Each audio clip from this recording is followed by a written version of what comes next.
ನಮಸ್ತೆ ವೀಕ್ಷಕರೇ. ದೇವರೇ ಐಶ್ವರ್ಯ ಎಲ್ಲ ಶ್ರೀಮಂತರಿಗೆ ಕೊಟ್ಟೆ, ಅಂದವನ್ನು ಬಡವರಲ್ಲಿ ಇಟ್ಟೆ ಎನ್ನುವ ಕ್ಯಾಪ್ಷನ್ನೊಂದಿಗೆ ವಿಡಿಯೋಗಳು ಸಾಮಾಜಿಕ ಜಾಲತಾಣದಲ್ಲಿ ಸಖತ್ ವೈರಲ್ ಆಗುತ್ತಿದೆ.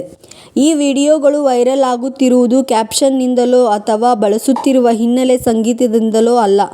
ಬದಲಿಗೆ ಈ ವಿಡಿಯೋದಲ್ಲಿ ಕಾಣಿಸಿಕೊಳ್ಳುತ್ತಿರುವ ಒಂದು ಸುಂದರ ಕಣ್ಣಿನ ಹುಡುಗಿಗಾಗಿ. ಏನಿದು ಸುಂದರ ಕಣ್ಣಿನ ಹುಡುಗಿಯ ಕತೆ? ಎಲ್ಲೆಡೆ ಹರ ಹರ ಮಹಾದೇವ ಜೈಂಕಾರ, ಕಣ್ಣು ಹಾಯಿಸಿದಷ್ಟು ಭಕ್ತ ಸಾಗರ, ಸಾಧು ಸಂತರು, ನಾಗಸಾಧುಗಳು, ಜಪ ತಪ, ಮಹಾದೇವನ ವರ್ಣನೆ, ತಾಂಡವ ನೃತ್ಯ, ಜೊತೆಗೆ ಕೋಟ್ಯಾಂತರ ಭಕ್ತರಿಂದ ಪವಿತ್ರ ಸ್ನಾನ. ಈ ಎಲ್ಲ ದೃಶ್ಯಗಳಿಗೆ ಉತ್ತರ ಪ್ರದೇಶದ ಪ್ರಯಾಗ್ರಾಜ್ನಲ್ಲಿ ನಡೆಯುತ್ತಿರುವ ಮಹಾಕುಂಭಮೇಳ ಸಾಕ್ಷಿಯಾಗುತ್ತಿದೆ.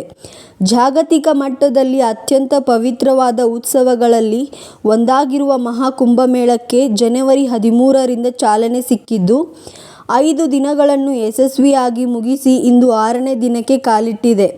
ಬರೋಬ್ಬರಿ 12 ವರ್ಷಗಳ ಬಳಿಕ ಉತ್ತರ ಪ್ರದೇಶದ ಪ್ರಯಾಗ್ರಾಜ್ನಲ್ಲಿ ನಡೆಯುತ್ತಿರುವ ಈ ಮಹಾಕುಂಭಮೇಳಕ್ಕೆ ಜಗತ್ತಿನಾದ್ಯಂತದಿಂದ ಭಕ್ತ ಸಾಗರವೇ ಹರಿದು ಬರುತ್ತಿದೆ. ಸದ್ಯ ಟ್ರೆಂಡಿಂಗ್ನಲ್ಲಿರುವ ಮಹಾಕುಂಭಮೇಳದ ಲಕ್ಷಾಂತರ ವಿಡಿಯೋಗಳು ಸಾಮಾಜಿಕ ಜಾಲತಾಣದಲ್ಲಿ ವೈರಲ್ ಆಗುತ್ತಿದೆ. ಆದರೆ ಕಳೆದ 2-3 ದಿನಗಳಿಂದ ಮಹಾಕುಂಭಮೇಳದಲ್ಲಿ ಮಣಿಗಳ ಸರ ಮಾರುವ ಹುಡುಗಿಯ ವಿಡಿಯೋಗಳು ಸಖತ್ ವೈರಲ್ ಆಗುತ್ತಿದೆ. ಆಕೆಯ ಆಕರ್ಷಕ ಕಣ್ಣುಗಳು ಎಂಥವರನ್ನಾದರೂ ಸೆಳೆಯುವಂತಿದೆ.